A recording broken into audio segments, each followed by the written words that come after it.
The storm rises without warning. Heavy waves slam against black volcanic rocks, spraying salt into the eyes of a small band of Australopithecus clinging to a narrow strip of land.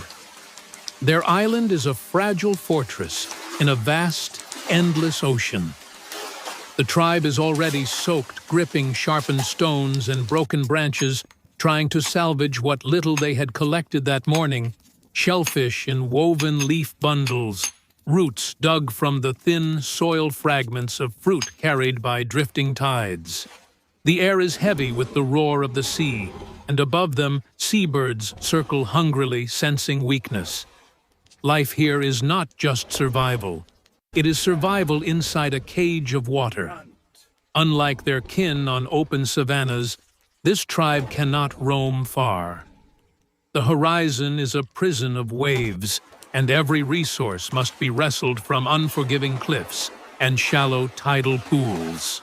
As the storm howls louder, they scramble toward a limestone cave cut into the island's side, carrying children pressed against their chests, their bare feet slipping on slick rock. One falls, scraping her leg, leaving a smear of blood that mixes with rainwater, instantly attracting the metallic scent of predators that lurk even here. When night descends, the ocean rages on, and the cave becomes a fragile sanctuary.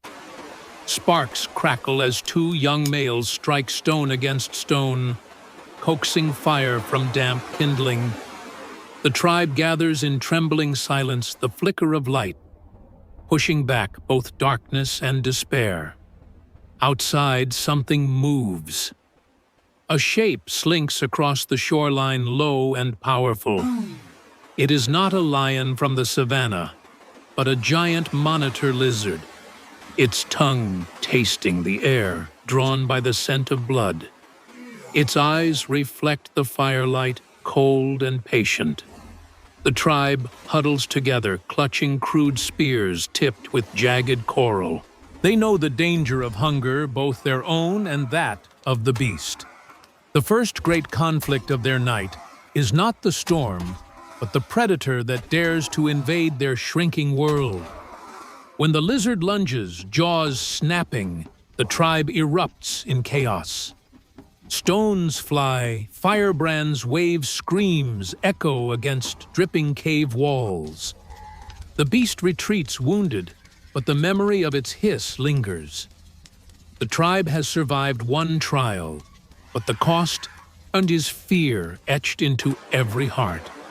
Yet, with dawn comes a fragile beauty. The sea calm once more sparkles with light, carrying driftwood and kelp to shore.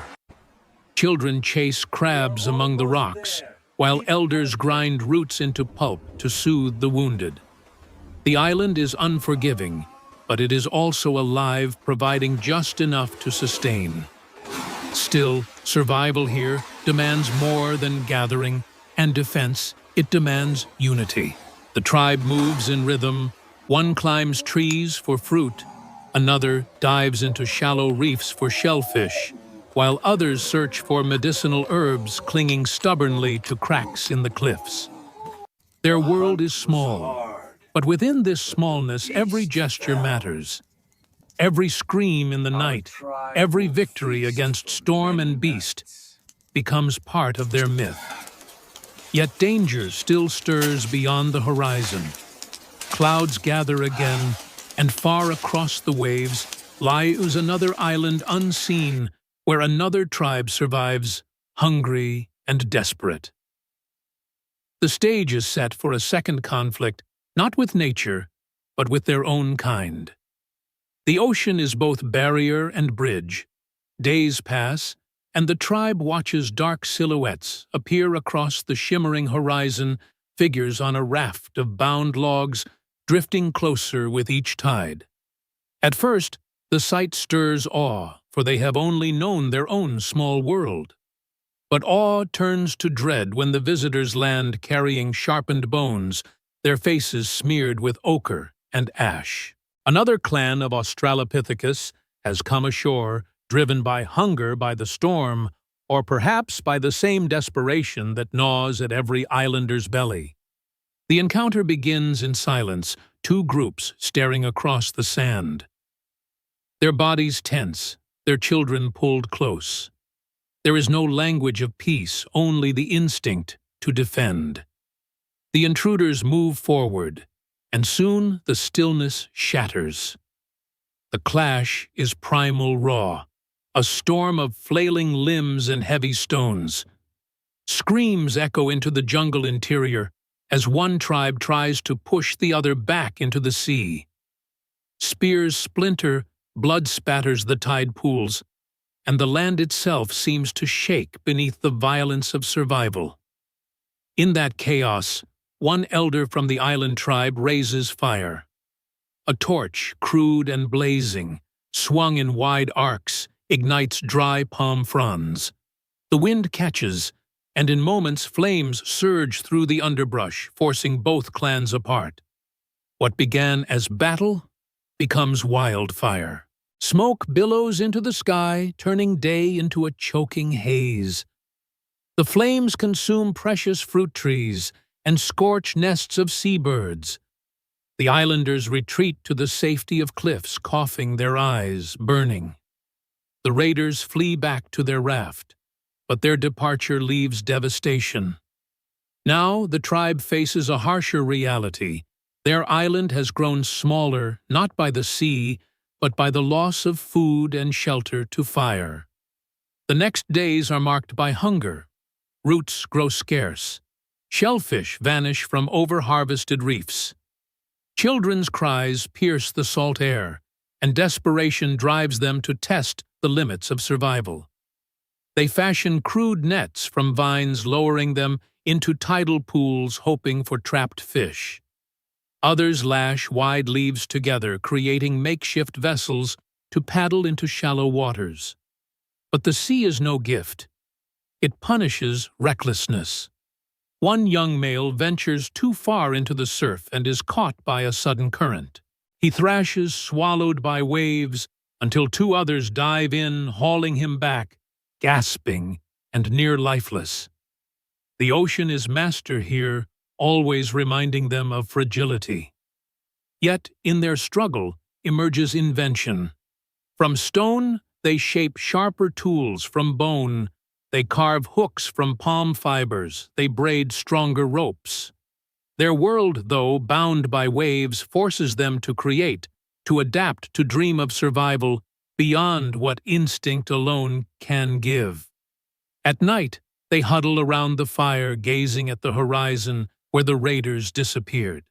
The elders raise their hands to the stars, their bodies swaying in unspoken ritual, telling through gesture the lesson of their ordeal. The sea divides, but it also connects. And perhaps somewhere beyond the black horizon, other islands hold kin, enemies, or salvation. Hunger deepens, pressing the tribe to the edge of despair. Their island, once a sanctuary, now feels like a shrinking cage. The fire-scorched forest is slow to heal, and what little fruit grows is fought over by screeching birds and restless monkeys. The tribe's eyes sink, their bodies weaken, but the instinct to endure does not break.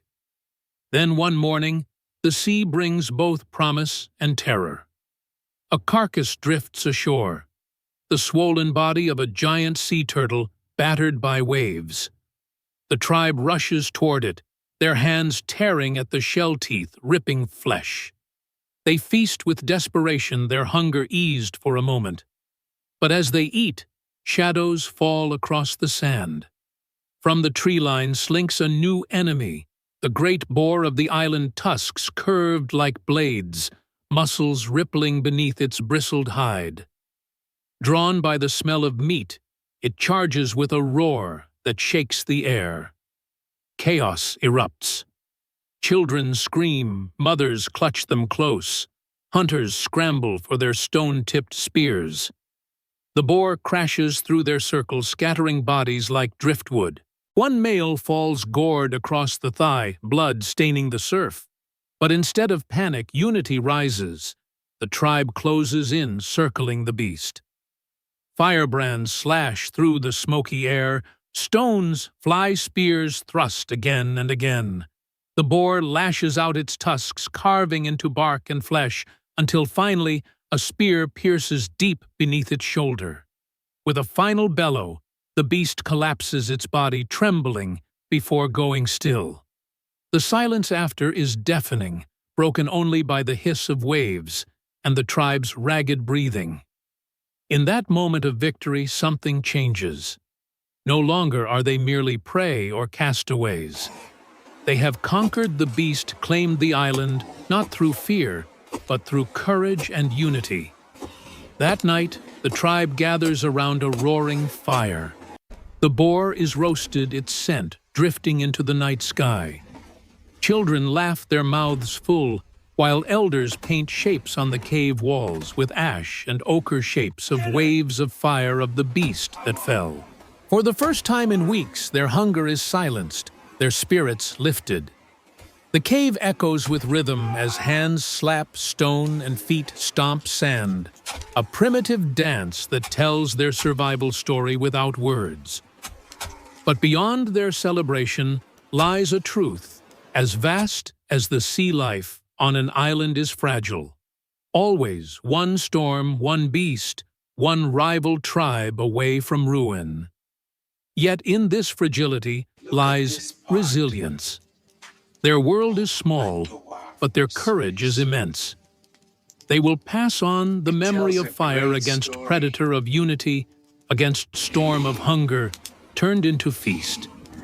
And tomorrow, when the tide recedes, they will search again not only for food, but for a way forward, perhaps to another island, perhaps to another life. In the myth, they carve with every breath, every scar, every victory. The tribe proves a timeless lesson. Even in the narrowest corners of the earth, humanity survives not by strength alone, but by the will to face the impossible together.